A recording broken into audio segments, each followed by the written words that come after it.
이 시간 우리 하나님 말씀 보겠습니다. 사도행전 2장 42절입니다. 우리 한 목소리로 읽겠습니다. 시작. 그들이 사도의 가르침을 받아 서로 교제하고 떡을 떼며 오로지 기도하기를 힘쓰니라. 아멘.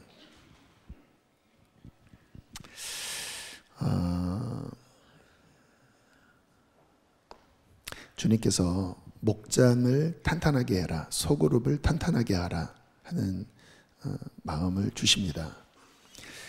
저는 언제나 성경이 저희 표준입니다. 이런저런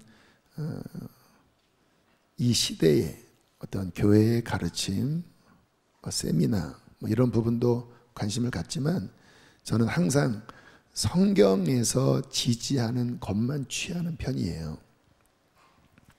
자, 그러면 성경에서 예수님께서는 어떻게 세부대를 준비하셨을까? 마가복음 3장 14절에 보면 이런 말씀이 나와요. 함께 읽겠습니다. 시작. 이에 12를 세우셨으니 이는 자기와 함께 있게 하시고 또 보내사 전도도 하며 12명 소그룹에 대한 말씀이 나오죠. 잘하는 제자들입니다. 근데 이 패턴을 보면요, 대그룹, 허다한 무리들에게 말씀을 전하십니다. 기적을 행하십니다. 일종의 집회를 하십니다. 지금 우리처럼.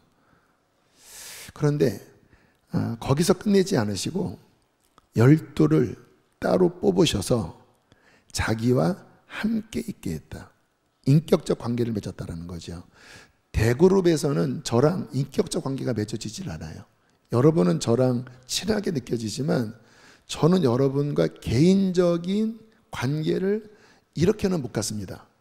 그래서 가끔 보면 인터넷 설교를 많이 들으시는 분이 저랑 너무 친한 얼굴로 목사님 하면서 너무 친한 얼굴로 오는데 저는 그분을 몰라요. 본인은 잘 안 돼요. 하도 많이 봐서 안 돼요. 좀 어쨌든 인격적 관계가 맺어지지 않잖아요. 대그룹에서는. 근데 예수님은 12를 따로 뽑으셔서 자기와 함께 있게 하시고 그리고 훈련하셔서 그들을 파송하셨습니다. 훈련하셔서 파송하셨어요. 마가복음 4장 33절, 34절 함께 읽겠습니다. 시작. 비유가 아니면 말씀하지 아니하시고 다만 혼자 계실 때에 그 제자들에게 모든 것을 해석하시더라. 그러니까 대그룹에서는 디테일한 말씀은 전하지 않았습니다. 뭔가 모호한 면도 있었어요. 무슨 말이지? 그리고는 혼자 계실 때 소그룹으로 그 제자들에게 구체적으로 해석을 하십니다. 그때 여러 사람들에게 했던 그 말씀의 뜻은 이런 거란다. 씨앗은 말씀이고 밭은 마음이다. 씨를 뿌리는 자는 하나님의 아들들이란다. 개인적인 소그룹의 관계 속에서 그 말씀을 심화시킵니다. 대그룹 안에서도 사역을 하셨어요. 근데 소그룹에서도 심화를 시키셨다는 거예요. 이게 예수님만 그러신 게 아니라 초대교회도 마찬가지입니다. 초대교회에 성령이 임하시고 베드로가 말씀을 전하자 5,000명씩 회심을 했죠. 자, 그 대그룹을 초대교회는 어떻게 운영했는가? 사도행전 2장 46절입니다. 시작.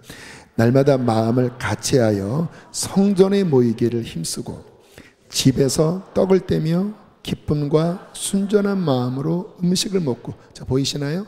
성전에서, 예루살렘 성전에서 대그룹으로 몇천 명씩 회심을 했으니까 대그룹으로 모이기를 힘쓰고, 그리고 어떻게 구분되어지죠? 집에서, 소그룹으로. 집에서는 많이 모여봤자만 10명밖에 안 되잖아요. 작은 그룹으로 뭐를 해요?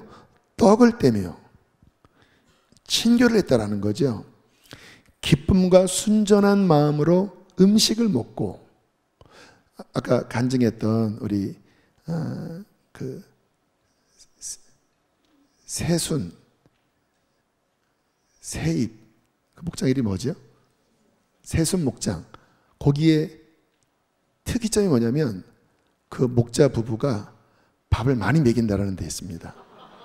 특별히 막 어디 산에 가서 막 버섯 따오고 막 그 고기 잡아오고 해서 아주 엄청나게 신선한 건강식으로 먹이니까 마음이 확 열려서 그냥 막 은혜가 쏟아지는 그런 목장의 특질입니다. 근데 이게 초대교회가 그랬어요. 성전에 대그룹으로 모이고 그리고 동시에 집에서 작은 그룹으로 모여 친교하면서 그냥 친교가 아니라 영적 공동체, 성령 공동체에 친교를 했다라는 거예요. 자, 사도행전 2장 42절에 보면 좀 더 디테일하게 나오는데요. 읽어보실까요? 시작.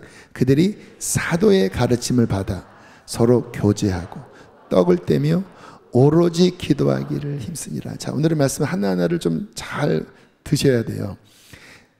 사도의 가르침, 그러니까 베드로나 열두 사도가 예수님께 들었던 말씀을 이제 막 선포하죠.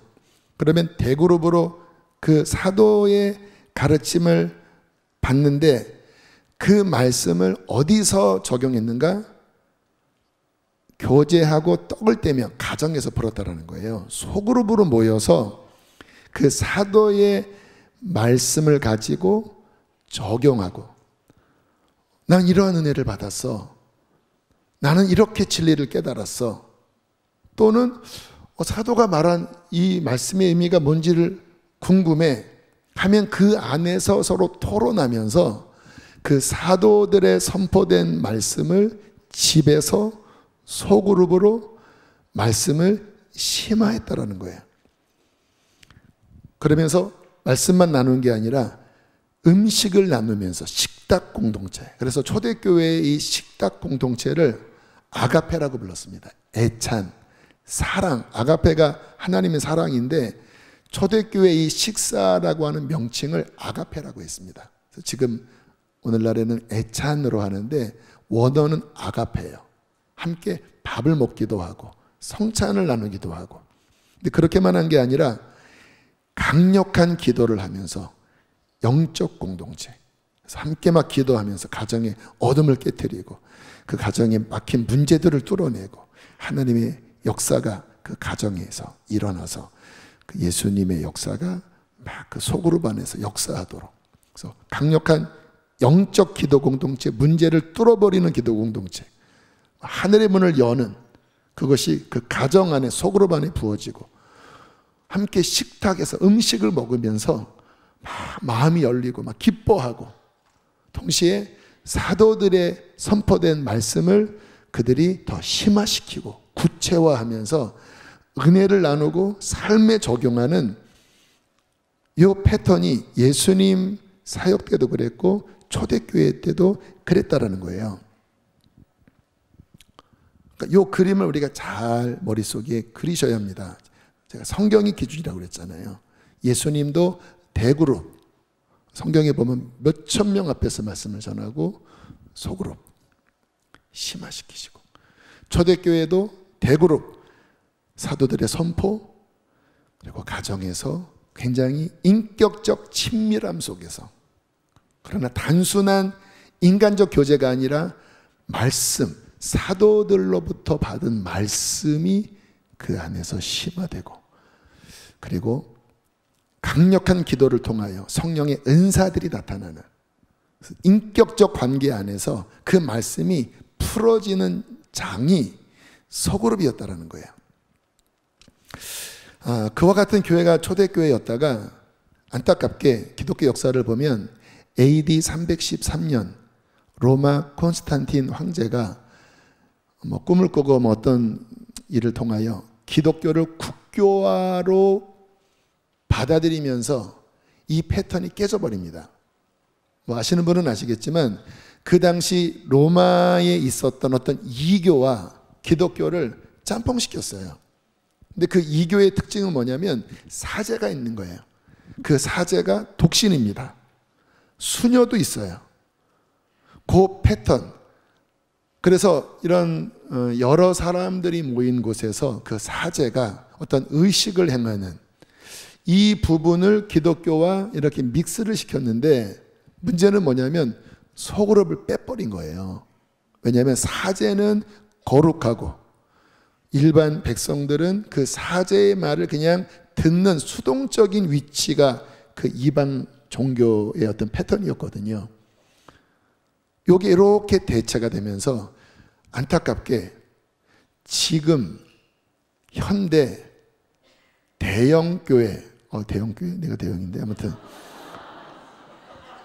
이런 여러 사람들 앞에서 설교를 하면 사람들은 극장 구경하듯이 수동적으로 듣다가 돌아가는, 그러니까 대그룹은 있지만 소그룹은 약화시키는 형태로 패턴이 바뀌었다라는 거예요. 어떤 결과가 나왔을까요? 수동적인 신앙, 종교적인, 그냥 예배 보면 됐다라고 생각하는. 근데 원래 초대교회는 그게 아니었다라는 거예요. 예수님도 그랬고 초대교회도 그랬고, 예배 보는 게 아니라 그 들은 말씀을 인격적 관계의 집에서의 모임 안에서 떡을 떼고 함께 기도하고 교제하고 말씀을 풀어내면서 활력 있겠거든요. 근데 요게 빠져버리니까 수동적인 종교화가 되어버린 거예요. 그러면서 로마 국교화가 되면서부터 기독교의 생명력이 급속히 꺼져갑니다. 기독교 역사에. 그래서 중세 암흑기라고 합니다. 생명력이 사라져버렸어요.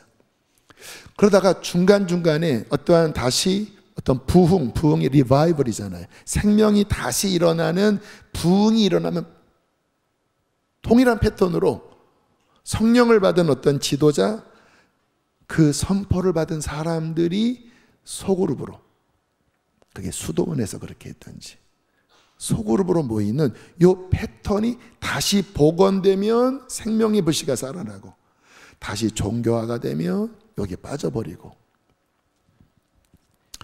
그러다가 이제 근대에 들어서 1700년대에 들어서 다시 확실하게 복원한 사람이 요한 웨슬리입니다. 감리교의 창시자죠. 저는 요한 웨슬리의 감리교는 진짜 너무 마음에 들어요. 제가 딱 추구하는 바입니다. 요한 웨슬리는 성공회, 영국 성공회, 이 역사에 대해서는 자세하게 말하지 않겠습니다.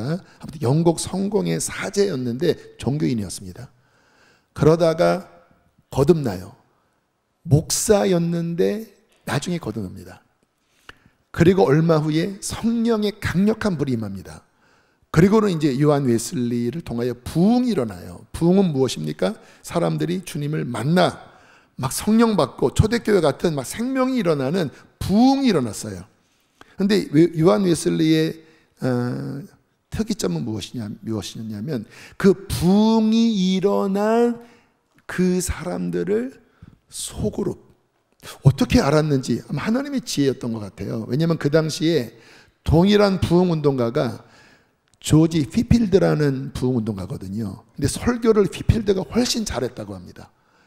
휘필드는 마이크 없이 그냥 설교를 하면 한 1.5, 2km까지 소리가 들리면서 사람들이 그 말씀 앞에 엄청나게 은혜 받고 회심하면서 부흥이 일어났대요. 근데 휘필드의 단점은 소그룹은 안 한 거예요.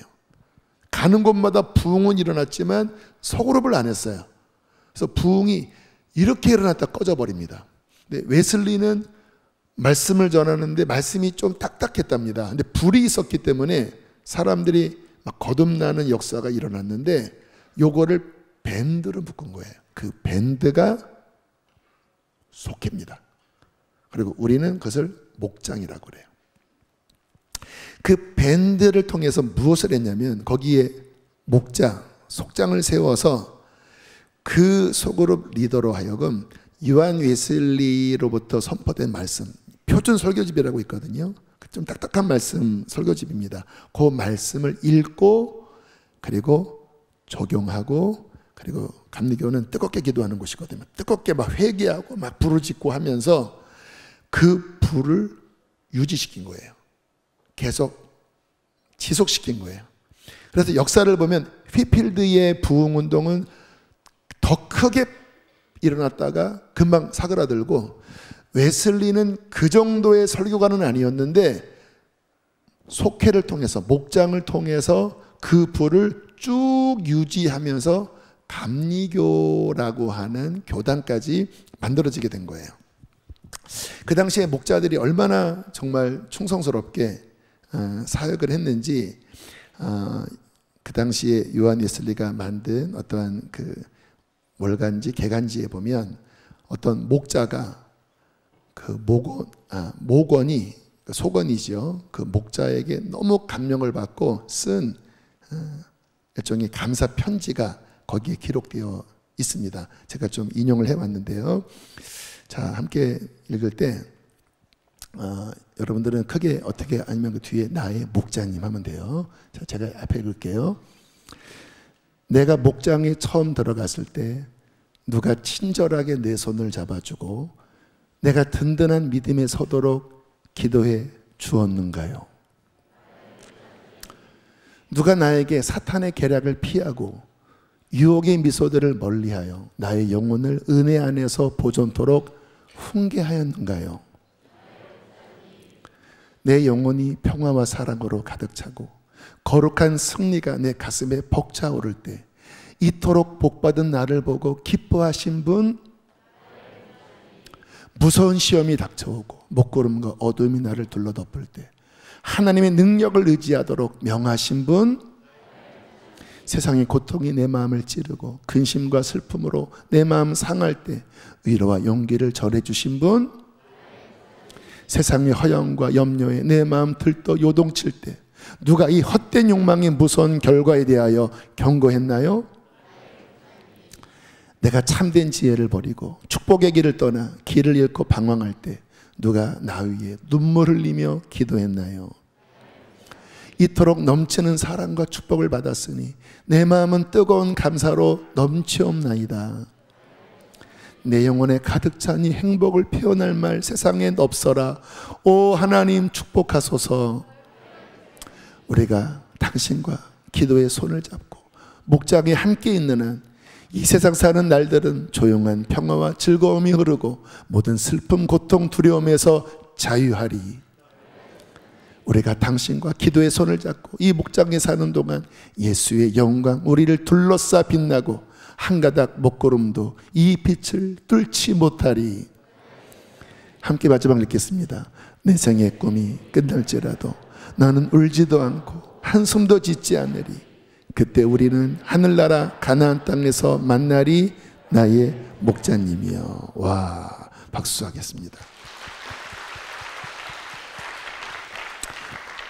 막 절절한 감사가 느껴지지 않나요? 그러니까 본인이 처음 회심하고 그 목장 안에 들어가서 수많은 세파와 수많은 시험 속에서 그 목자의 사랑과 목자의 목양과 목자의 눈물 어린 권명과 기도와 또는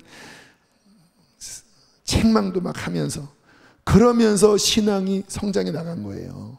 그리고 그것이 얼마나 감사한지 저런 장문에 시를 써서 그 월간지 개간지에 올랐다고 하는 그런 내용인데, 그 당시에 그 목장 안에 있는 어떤 목양과 그리고 간절함, 어떤 생명력을 느낄 수 있는 내용이라 이 시간 잠깐 가져왔습니다.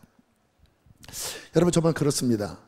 한 사람이, 저희 교회는 이제 구원에 대한 말씀을 많이 전하잖아요. 그리고 제자 훈련도 하고, 그래서 많은 분들이 회심하고 또는 신앙적인 새로움을 경험합니다. 근데 문제는 뭐냐면 또다시 시험이 온다라는 거예요. 또다시 약해진다라는 거예요. 정말 저도 주님 만나고 지금까지 온 길을 생각해 보면 어떻게 여기까지 왔나, 또 앞으로 어떻게 이 길을 다 가나, 만만치 않은 길이 이 길입니다. 저는 한 영혼이 구원받을 때 기쁘면서도 마음이 조마조마해요. 진짜 조마조마해요. 왜냐하면 그 앞에 오는 시험을 저는 알거든요. 마치 한 아기가 태어나면 그 아기에게 막 지금이야 이제 여러 예방접종도 발달됐지만 옛날에는 100일 잔치를 왜 했냐면 100일 내에 죽는 영아 사망률이 굉장히 높았습니다. 천연두에 걸리고 이질에 걸리고, 영적으로 한 영혼이 구원을 받았어도 수많은 시험들이 있거든요. 근데 어디서 보호를 받는가? 그냥 이렇게 대그룹으로 선포된 말씀만으로는 이게 부족하다라고 하는 걸 제가 너무 잘 알아요. 왜냐하면 사람은 이렇게 아기를 집단으로 한 600명 이렇게 모아놓고 제가 밥을 막 뿌려가면서 이렇게 하면 애 못 키우는 거잖아요. 이렇게 개인적인 인격적 돌봄 속에서 한 아기가 건강하게 자라나듯이 영적으로도 마찬가지예요. 대그룹적인 이와 같은 시간은 너무 중요합니다. 왜냐하면 여러분 경험했던 것처럼 이 함께 믿는 자들이 연합해서 모일 때 하늘이 더 강하게 열리잖아요. 오늘도 감사하게 정말 제가 지난주에 휴가를 다녀왔거든요. 그래서 기도를 많이 못했습니다. 그래서 어떡하나. 그런데 함께 연합해서 모일 때 주님이 주시는 그 은총들이 그냥 부어지더라고요. 그래서 그냥 용기 있게 올라와서 주님께 저를 맡기고, 또 우리 목사님 또 찬양팀이 기도를 열심히 준비하면서 콘티를 짜서 그냥 성령 안에서 함께 연합하면서 예배하니까 1시간 한 20분 찬양하면서 기도했거든요. 근데 문이 열리니까 주님께서 우리 안에 회복도 주시고 또 치유도 주시고 또 예배도 더 깊게 드리게 하시고, 이게 대그룹 안에 있는 어떤 강력함이 있거든요. 이것만으로 안 된다는 거예요. 중요합니다. 예수님도 이게 있었고 초대교회도 이게 있었어요. 그런데 다시 가정에서 소그룹으로 어떤 소그룹 지도자가 그 들은 말씀을 심화시키고 또 한 아기를 양육하듯이 그렇게 목자가 나와 있는 시처럼 흔들릴 때마다 인격적 관계 속에서 잡아주기도 하고 눈물을 흘리면서 기도도 해주고 또 그에게 필요한 말씀을 또 넣어주기도 하면서 그렇게 세워져야 한 영혼이 이제 어린아이에서 이제 청소년으로 이제 청년으로 또 출생을 할 수 있는 어른으로 자라날 수 있다는 거예요. 여러분, 그렇게 목자가 그 일을 잘 감당을 하면 어떤 일이 벌어진다고 성경은 말씀하냐면 베드로전서 5장 4절 함께 읽겠습니다. 시작.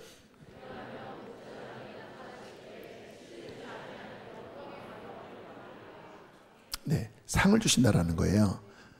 자, 어쨌든 소그룹의 중요성에 대한 말씀을 나눌 텐데요. 왜 이 소그룹이 중요한가? 말씀의 심화 때문에. 자, 다시 좀 정리를 하면요. 하나님 나라의 영적 원리가 있습니다. 하나님은 어떤 공동체를 세우실 때 반드시 리더를 세우십니다. 이게 성경의 원리예요. 모세를 세우시고 12 사도를 세우시고 이방인의 전도자로 바울을 세우시고, 그리고 하나님께서는 그 리더를 통하여 공동체 전체에게 주시는 말씀을 주십니다. 모세가 시내산에서 말씀을 선포했죠. 사도들이 예수께 들은 말씀을 선포했죠. 바울이 이방인들에게 그 이방인에게 맞는 구원의 복음을 선포했죠. 자, 그 선포된 말씀이 있을 때 그 말씀을 작은 리더들이 그 말씀을 받아서 작은 그룹 안에 심화시키시면서 아까 말씀드린 것처럼 개별적으로 적용하면서 그 말씀이 뿌리 내리게 했다라는 것입니다. 이게 하나님의 나라의 원리예요. 왜 소그룹이 중요하냐? 말씀의 심화 때문에. 그래서 지금 여기에 많은 목자들이 와 계시고 또 우리 교사들도 와 계시는데요. 교사들의 중요한 덕목은 뭐냐면 이 공동체에게 강단을 통하여 리더를 통해 주시는 그 말씀을 먼저 오리지널 원소스 그대로 받으셔야 합니다. 왜냐하면 그렇게 흘러가는 거거든요. 여러분이 아무리 다 나름대로 신앙생활을 하셔서 다 성경을 읽으시고 또 그 전에 훈련받은 내용도 있으시고 여러분 안에 다 뭔가의 말씀의 보따리가 있어요. 오케이, 좋습니다. 여러분의 자산들입니다. 영적 자산들이에요. 그런데 이 공동체 안에 하나님의 나라의 원리는 두 날개인데 대그룹을 통하여 선포된 수지선한 목자교회에 지금 주시는 이 말씀, 오리지널 월드, 원소스의 말씀을 듣고 그 말씀을 여러분이 맡은 4명이든 5명이든 그 소그룹 안에 그 말씀을 중간자로 적용하면서 심화시키시는 일을 하면서 하나님의 뜻이 더 구체적으로 마치 모세 혈관을 통하여 온몸 구석구석 내려가듯이 하나님의 말씀이 교회를 움직이도록 하셨다는 거예요. 그래서 목자들이 중요한 것은 무엇입니까? 말씀의 정렬이 되셔야 돼요. 지금 우리 목회자들은 굉장히 중요한 시도? 실험? 아니요, 그러기에는 너무 확실해요. 시도, 실험 정도가 아니라 중요한 것을 시작했습니다. 오레드. 한번 좀 보여주실까요? 오레드. 왜 영어를 하냐면 지난번에 오신 그 조시방 목사님 거기서 이제 알려주셔서 영어로 할게요. 오레드는 뭐냐? 오리지널 월드, 원 말씀. 그 말씀을 하시더라고요. 이 오레드를 그 조시바 목사님 공동 히스토리 교회나 또는 트리키에 있는 선교사님 모임 가운데 이 부분을 굉장히 중요하게 진행을 하는데, 제일 첫 번째는 뭐냐면 네 생각 비우고 강단에서 어떤 메시지가 선포되는지를 정리해라. 시간 많이 들이지 말고 그냥 들으면서 이번 말씀의 핵심 오리지널 워드는 이겁니다. 5줄도 좋고 2줄도 좋고, 근데 자기 생각으로 꺾지 말고 있는 그대로를 들으면서 오리지널 워드를 정리합니다. 그 다음에 그 말씀을 들은 다음에 두 번째는 revelation, 계시죠. 뭡니까? 그 말씀 속에서 자신에게 성령께서 터치하신 것. 그러니까 먼저는 원판이고 그 다음에 그 원판을 보면서 지금 나에게 또는 여러분의 속한 목장에게 주시는 성령이 감동하신 일종의 레마라고 하는데, 그건 무엇인지 들으면 이제 각자에게 부딪히는 게 있잖아요. 그래서 두 번째는 R, revelation. 세 번째는 application. 요즘 워낙 어플 많이 하지요. 적용. 그 말씀을 나는 어떻게 적용할 거다. 그래서 지난번 창조에 대한 말씀을 나눴다면 나는 창조과학에 대해서 인터넷 말씀을 한 번 더 찾아볼 것이다. 나는 빅뱅에 대해서 한 번 더 들어볼 것이다. 이렇게 어플리케이션, 적용. 디클레이션, 선포. 이제 그 적용된 말씀, 원판 깨달은 말씀을 간단하게 정리된 말로, 하나님은 나의 창조주입니다. 나는 또 하나님을 알아갈 것입니다. 하나님을 아는 것이 나의 힘입니다. 그렇게 구체적인 선포, 요거를 이렇게 정리해서 한번 메시지가 선포되면 한 이틀 안에 저 오레들을 쭉 정리해서 그 카톡방에 쭉 올린대요. 그러면 원판을 과연 사람들이 제대로 들었는지가 보여지면 어떤 사람은 했는데 어를 듣고 전혀 원판과는 맞지 않은 그렇게 성경을 듣는 사람도 있고, 근데 자꾸 훈련을 하다 보면 이제 말씀에 집중을 하니까 이제 점점 이번 메시지는 이게 오리지널 워드입니다. 주님이 이거를 깨닫게 하셨습니다. 이거를 적용할 것입니다. 이거를 선포합니다. 그러면서 순식간에 그 공동체가 한 말씀으로 쫙 정렬했다라는 거예요. 제가 그 말씀을 듣고 이제 목회자 세미나 때 그 말씀을 전해 주셨거든요. 제가 용기 있게 일어나서 저희 교회 사역자들에게, 목사님, 전사님들에게 제가 이야기를 했습니다. 지금 우리 교회에게 너무 필요한 것은 정렬이다. 정렬이다. 그동안 어려움 중에 하나가 잘 정렬이 안 된다. 말씀 안에 정렬이 잘 안 된다. 자꾸 딴 뭔가를 가져오려고 한다. 그래서 주님께서 지난 1월 신년 집회를 주신 이유는 새 부대를 만드는 건데, 그 새 부대는 말씀 안에 정렬하라고 하는 것이라고 믿는다. 우리 먼저 해보자. 또 감사하게 이제 그때쯤부터 그 생명과 성장해서 하나님을 아는 지식, 다시 말하면 신앙의 기초부터 지금 쭉 시리즈로 말씀을 전하고 있잖아요. 그래서 이거는 굉장히 뭔가 시즌도 맞다. A, B, C 기초부터 쭉 올라갈 텐데, 이 부분을 우리가 잘 적용을 하면 이게 교회 학교 쪽으로도 연결이 되겠다. 그래서 지금 이제 아마 선생님들은 아마 다 광고가 나갔을 텐데, 유아 유치부는 어떤 활동 때문에 책자를 활용해야 되니까 유아 유치부는 학생들은 그냥 그 선생님과 함께 책자에 맞는 것으로 하고, 1, 2, 3학년 요셉부, 4, 5, 6학년 다윗부, 청소년부는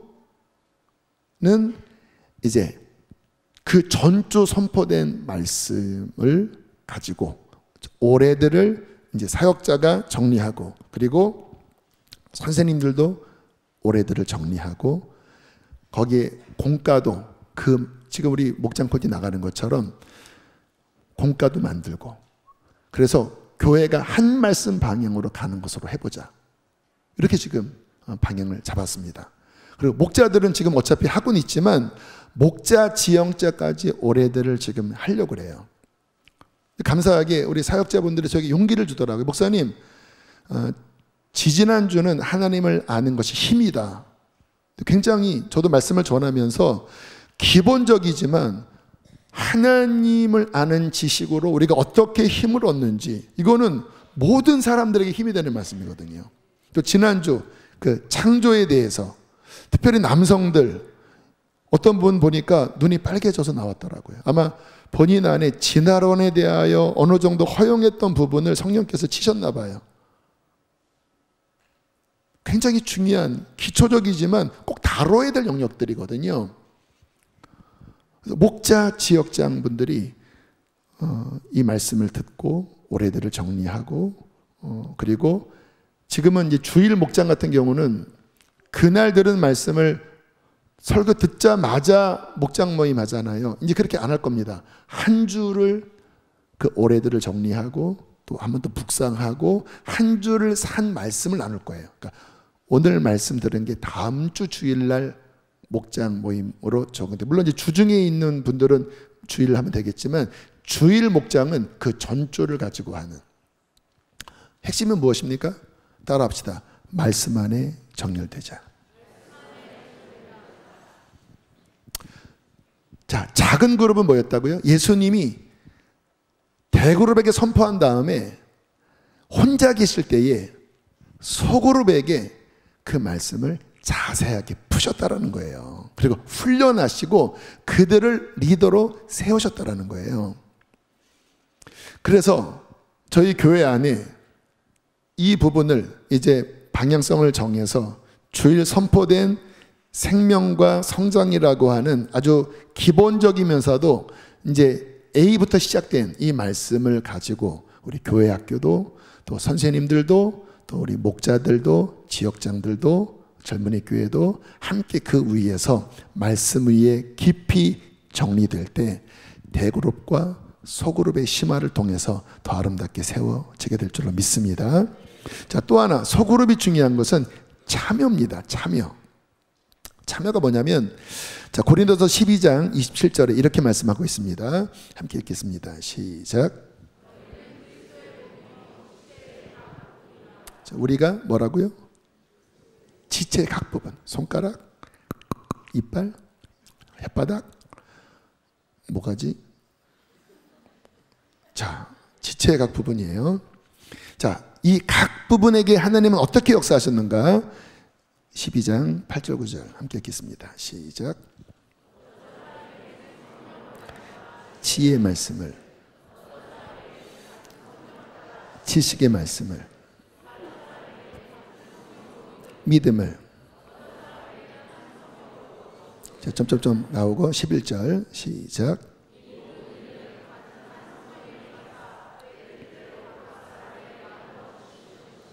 자, 성령이 각 사람에게 그의 뜻대로 각각의 은사들을, 기능들을, 직분들을 주셨다라는 거예요. 자, 그런데 에베소서 4장 16절은 뭐라고 말씀하니? 유기처적으로 이렇게 역사한다고 나옵니다. 시작.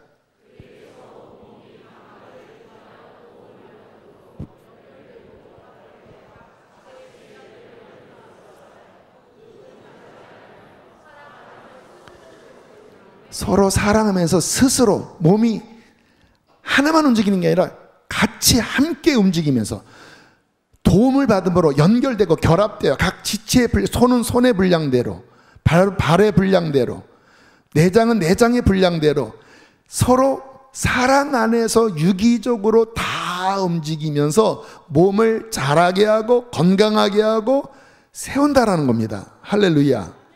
여기에는 수동적인 것은 하나도 없습니다. 목사가 설교하고 찬양팀이 찬양하고 수동적으로 앉아서 이렇게 있다가 가는 그 구조가 아니라는 거예요. 물론 아까 말씀드린 것처럼 대그룹 안에서 강력한 하늘이 열리는, 그리고 위로부터 부어지는 그런 말씀의 선포가 있지만 반드시 소그룹 안에서 각각에게 주신 은사에 따라서 그 말씀들이 또는 각각의 은사들이 그 몸 안에서 함께 움직이고 풀어져야 된다는 거예요. 그러면 목장이 어떻게 움직이게 되냐? 돌아오는 수요일 날 좀 자세하게 나누겠지만, 목장에서 또다시 목자가 설교하듯이 하면 안 됩니다. 소그룹에서는 어떻게 되면 목자가 각 목원에게 주신 은사들을 잘 보면서, 어떤 분은 찬양의 은사가 있는 분이 있죠. 목소리가 별로지만 그분이 찬양하면 기름 부음이 임하는 분이 있어요. 지난주인가 우리 김무열 목사님 아가파우 가서 이제 밤에 교제를 하는데 뭐 여러 이야기하다가 그러더라고요.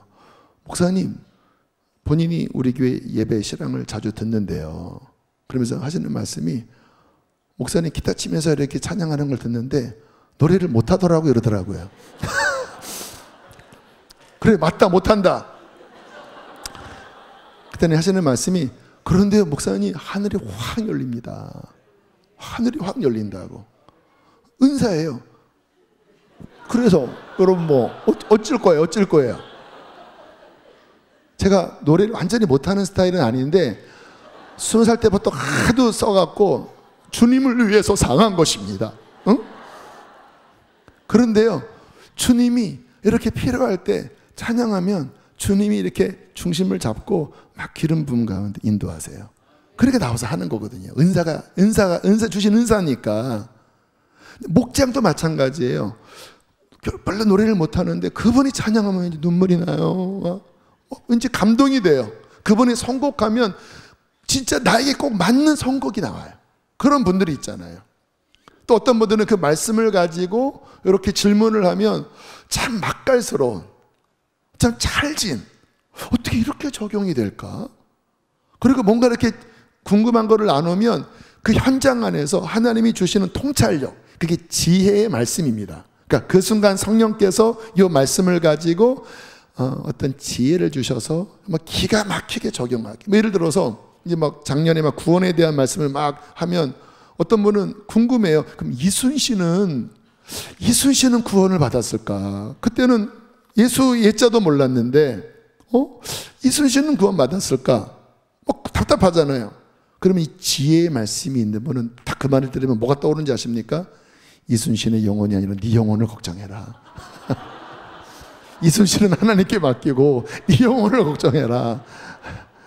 할렐루야. 아무튼 어떤 뭐 지혜의 말씀의 은사, 또 어떤 이는 뭐예요? 위로의 은사. 위로의 은사.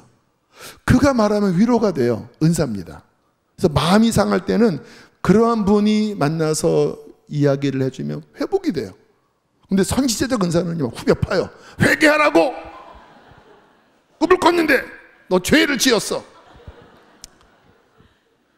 다 다른 거예요. 성령의 은사 안에서 그것이 활발하게 참여되어질 때, 온몸이 각마디를 통하여 도움을 받음으로 연결되고 결합되어 각 지체 분량대로 역사하여 그 몸을 자라게 하며 사랑 안에서 스스로 세우느니라. 할렐루야. 그게 몸된 교회의 특질이라는 거예요. 핵심은 무엇입니까? 참여입니다. 참여. 다 함께 참여하는 거예요. 근데 지금은 저만 이렇게 지금 날뛰고 있어요. 이게 필요는 하지만 이렇게 가면 병들어요. 그래서 작은 교회 안에서 사도를 통하여 선포된 말씀을 가지고 초대교회가 집에서 떡을 떼고 그 말씀으로 교제하고 기도하면서 심화시키고 참여하면서 몸을 세웠듯이 주님이 수지선한 목자교회 2024년 새수를 담을 새 부대가 무엇이냐면 개인적인 것도 있지만 공동체라는 거예요. 훈련된 공동체가 선포된 말씀 안에 오래듯 정리되고, 그리고 그 그룹이 하나님이 주신 은사에 따라 함께 움직이면서 탄탄한 부대가 될 때 주님의 새 수를 담은 그 부대가 될 것입니다. 제가 이렇게 말씀 준비하고 지금 오늘 이 목장 출정식도 실은 한 2주 전에 성령님이 감동 주셔서 이거 해야 된다. 목장 너무 중요하다.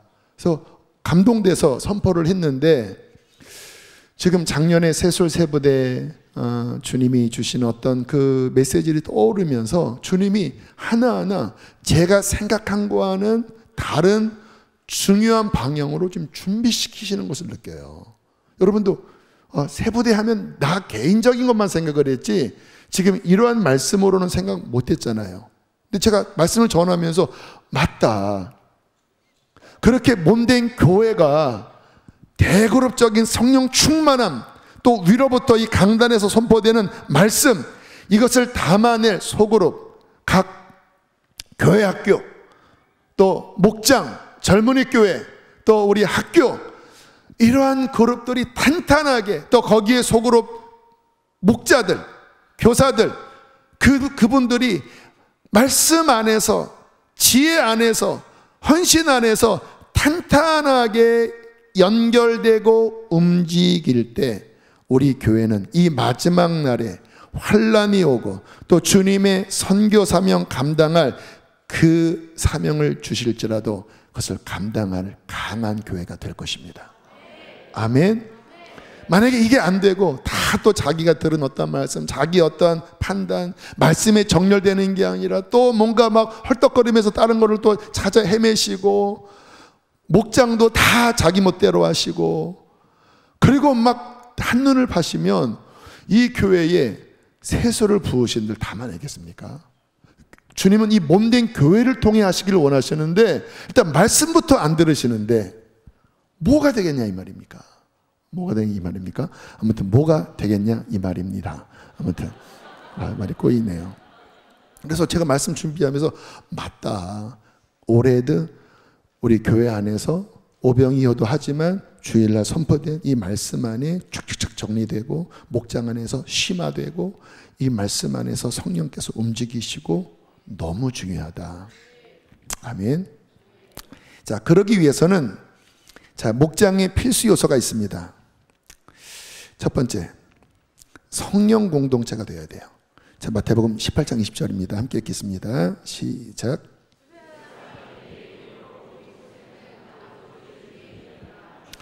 이번에 이제 휴가 가서 이렇게 어떻게 하다가 나 혼자 산다, 뭐 그거를 좀 보게 되었어요. 거기에 이제 그 여자 이름 뭐죠? 박나래, 그리고 뭐 기안 84, 그리고 뭐 고쿤, 뭐 이런 사람들이 막 모여서 뭐 어떤 미션을 수행하기도 하고 뭐 여러 가지. 근데 제가 보면서 느낀 게 뭐냐면 서로 너무 사랑하더라고요. 서로 으쌰으쌰하고. 제가 보면서 야, 교회보다도 더 사랑하는 것 같다. 그런 말이 있습니다. 세상에서는 서로 싸우면 술자리에서 푸는데 교회에서 싸우면 무덤까지 간다. 이런 말이 있습니다. 아, 이게 왜 그럴까? 왜 그럴까?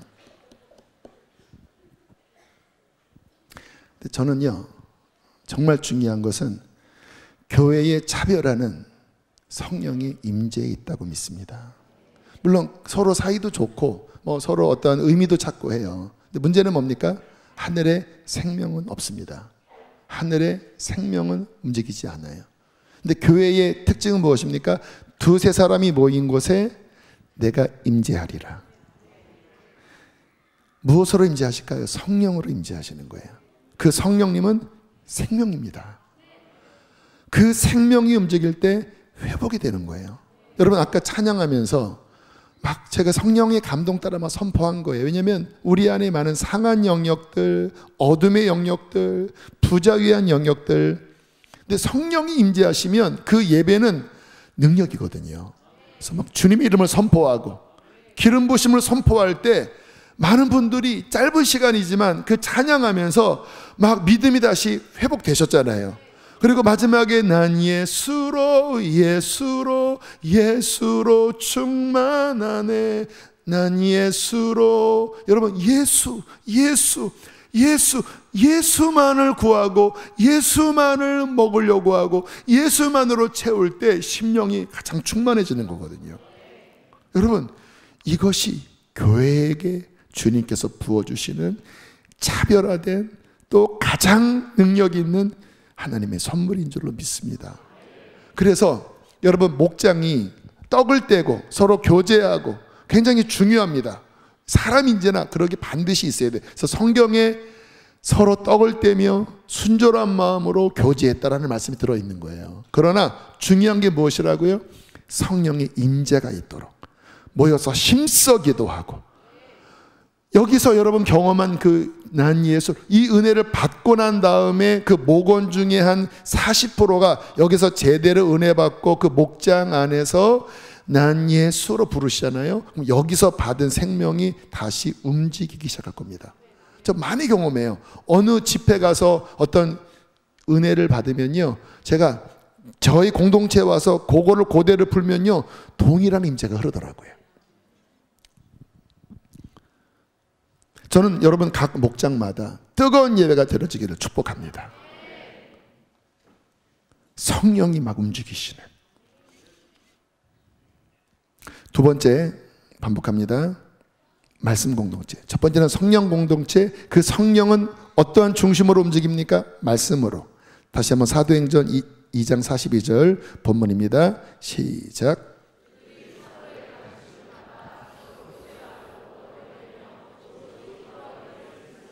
자, 이제 이해가 되시죠? 사도의 가르침을 대그룹에서 지도자를 통해 받아 그것으로 서로 교제하고 서로 떡을 떼고 함께 기도하면서 하나님의 말씀이 움직이는. 여러분 중요한 말씀 드릴게요. 여러분 하나님은 어떻게 움직이시는지 아세요? 하나님의 움직이는 원리가 있습니다. 하나님이 뜻을 정하십니다. 그리고 말씀하십니다. 빛이 있으라. 빛이 있으라. 그 선포된 말씀으로 하나님은 일하셔요. 지금도 동일합니다. 제가 왜 아까 막 선포했는지 아세요? 주님의 치유와 주님의 어떤 생명력이 이미 움직이시지만 그것을 하나님의 사람이 믿고 선포할 때 원더워킹, 놀랍게 움직입니다. 선포할 때. 그래서 디클레이션, 선포가 그래서 중요해요. 특별히 하나님 안에 있는 그 뜻, 그게 워드거든요. 말씀을 누군가 믿고 선포할 때 말씀은 달리기 시작합니다. 그 말씀은 그 말씀 안에 하나님의 생명의 능력이 있기 때문에 그 능력대로 움직여서 죽은 자를 살리고 병든 자를 치료하고 하늘에 소망을 주고 생명력을 부어주는 원더워킹 일하셔요. 그래서 아까 강단에서 선포되는 말씀의 오리지널 워드에 왜 귀를 기울이냐라고 말씀드렸냐면, 여러분이 주님이 이 교회를 통하여 지금 하나님을 아는 지식, 또 이와 같은 목장, 세수를 담을 세보대 이렇게 말씀이 선포될 때 주님은 뜻을 정하시고, 그리고 제가 하나님께 기도하니까 주님이 당연히 교회의 주인은 주님이시고 머리는 주님이시니까 말씀을 부어주기를 원하십니다. 그리고 종이 그렇게 하나님을 바라면 당연히 부어주세요. 그게 하나님의 뜻이니까. 저는 제 마음대로 하려고 하고 싶지 않거든요. 왜? 제 마음대로 하면 힘이 안 나요. 제가 인위적으로 뭔가를 자기적으로 하면 힘이 안 나요. 그래서 저는 힘이 나려면 하나님께로부터 오는 것을 받아서 선포해야 주님의 생명력이 움직이는 걸 알거든요. 그래서 저는 주께 기도하면서 말씀을 전해요. 그런데 여러분이 마음을 열고 그것을 믿음으로 받아들이지 않으면 여기서 말씀의 씨가 탁 죽어버립니다. 예수님이 그러셨잖아요. 씨를 뿌렸는데 길가밭에는 떨어지자마자 새들이 집어가 버린다고. 씨앗이 문제가 아니에요. 마음에서 안 받아들이면 거기서 딱 죽어버려요. 예수님이 말씀 전하셨어도, 바울이 말씀을 전했어도 딱 거절하면 거기서 말씀은 죽었어요. 그런데 누구는 그 말씀을 사람의 말로 받지 않고 하나님의 말씀으로 받아들일 때 믿는 자 안에서 말씀이 원더워킹, 달렸다고 말씀합니다. 달렸다고 말씀해요.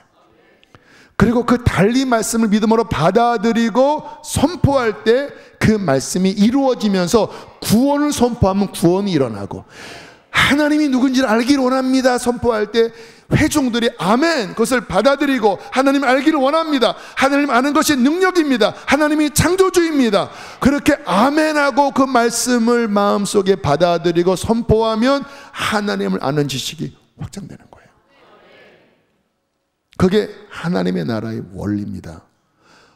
말씀이 선포될 때 하나님의 사람들이 열린 마음으로 믿고 받아들이고 그것을 동일하게 선포하고 그 말씀을 붙잡을 때 어떤 일이 벌어집니까? 자, 사도행전 20장에 보면 바울의 사역 이렇게 이야기를 합니다. 함께 31절 32절 읽겠습니다. 시작.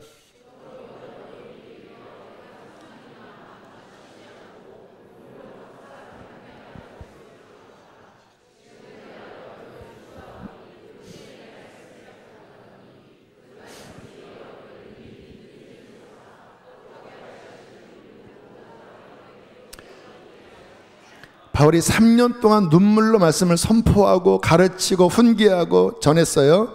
그리고 이제 떠나야 했습니다. 그러면서 뭐라고 합니까? 은혜의 말씀에게 부탁한다. 주님과 및 그 은혜의 말씀, 곧 예수님이 말씀이잖아요. 그 내가 선포된 그 예수의 은혜의 말씀에게 너에게 맡긴다. 말씀을 인격화시킵니다. 그래서 뭐라고 선포합니까?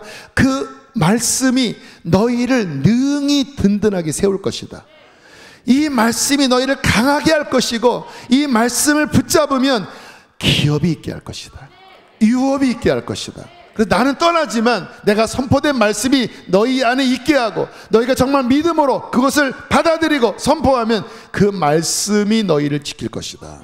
그 말씀이 너희를 보호할 것이다. 이제 더 이상 너희를 못 본다. 이제 예루살렘에 가서 감옥에 갇히고 막 옥고를 치르잖아요. 그러나 하나님이 나를 통해 선포된 말씀에게 맡긴다. 이게 하나님의 나라의 원리입니다. 할렐루야. 자, 다음 주 수요일 날 이제 여러분 다 오셔도 괜찮아요. 근데 목자들, 지역장님들 또 목원 중에 꼭 함께 오시길 바라시고요. 2024년 심상치가 않습니다. 심상치가 않아요. 여러 가지로. 좋은 점도 있고 좋지 않은 점도 있습니다. 하나님이 은혜를 부어주실 거예요. 왠지 아세요? 어려운 시절이 오기 때문에. 지금은 영의 전쟁의 시대입니다. 여러분이 아무리 착하게 사셔도 영적인 생명력으로 충만하지 않으면 눌릴 것입니다. 나 별거 안 했어요. 그냥 설에 사람 만났고 바쁘게 지냈어요. 그런데 영이 눌려버렸어요. 왠지 아세요? 마지막 때 사탄이 자기 때가 얼마 남지 않은 줄 알고 모든 것을 총동을 해서 누르고 있어요. 우리가 속사람이 정말 말씀과 그 성령으로 강하게 일어나서 뚫어야지만 새 수를 받고 새 부대가 되어서 이 마지막 때를 감당할 수 있습니다. 근데 그 중요한 툴, 그 도구, 하나님의 나라의 작동 원리가 뭐라고요? 목장입니다. 소그룹이에요. 그리고 강력한 대그룹이에요.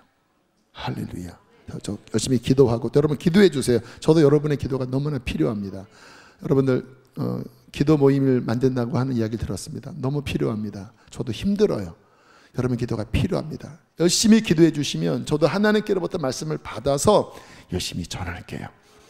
그 말씀이 또 여러분 목장 안에서, 또 목자들을 통해서, 교사들을 통하여 심화되고 강력하게 움직이고, 그래서 정렬되어질 때 주님은 2024년 놀라운 일을 행하실 것입니다. 제가 그러면 주님 뭐를 할까요?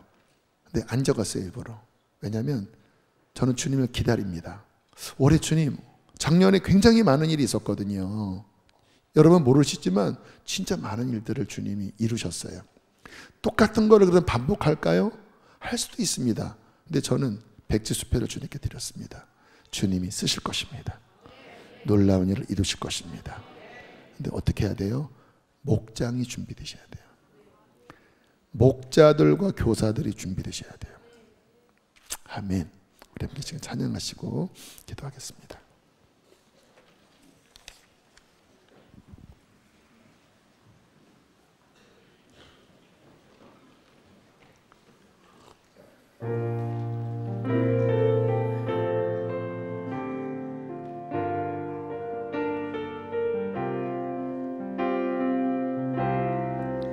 다시요. 그냥 선한 능력으로 곧장 가겠습니다. 작년 성교식 예배 때 이 찬양을 부르는데 이거 뭔가 레마의 찬양이다. 저는 이런 풍을 별로 안 좋아해요. 가사가 이렇게 경배가 아니라 뭔가 사람에게 이야기하는 것 같아서 저는 잘 안 불러 이 찬양을. 근데 작년 말에 부르는데 레마의 찬양이다. 공동체입니다. 이 가사는 공동체예요. 그리고 환난의 때입니다. 근데 빛으로 일어나라는 거예요. 우리 함께 이 찬양 고백하고, 우리 각 목장이요 선한 능력으로 이 마지막 때 흔들리지 않고 함께 일어나서 주님의 영광의 그날을 맞이하는 우리 모두가 되기를 바랍니다. 주 선한 능력으로, 주 선한 능력으로 안으시네. 그 크신 발로 나를 드시네. 절반 속에도 흔들리지 않고 사랑하는 주 얼굴 구하리. 선한 능력으로, 선한 능력으로 일어서리. 주만을 지어리. 믿음으로 우리 고뇌함에 주 오실 그날 영광의 새날을 맞이하리.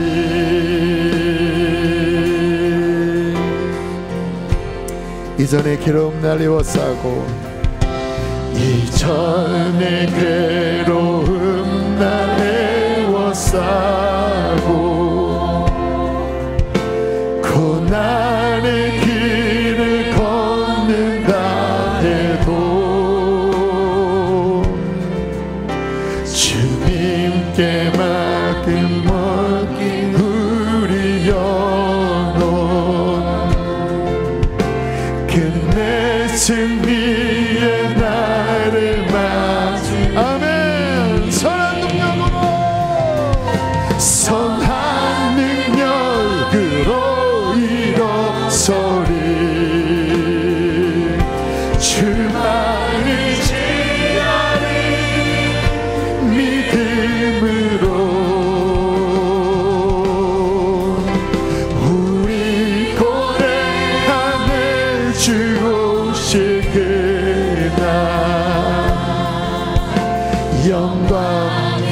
3절 할 때는 자리에서 일어났으면 좋겠습니다. 하나님, 주님의 마신 고난의 쓴 잔을 우리도 감사하게 받기를 원합니다. 우리도 감사하며 받으리. 우리도 감사하며 받으리. 우리 함께 가는 거예요. 고난 채워가면 예수와 복음 위에 살리라. 선한 능력으로 일어서리. 주만을 지하는 믿음으로 우리 고대하는 주 오실 그날 승리의 생활을 우리 후렴 한 번 더. 선한 능력으로 일어서리. 주만을 지하 승리 선한 목자교회요, 하나님이 주신 선한 능력으로 일어나라. 우리 고대하는 주 오실 그 영광의 새날을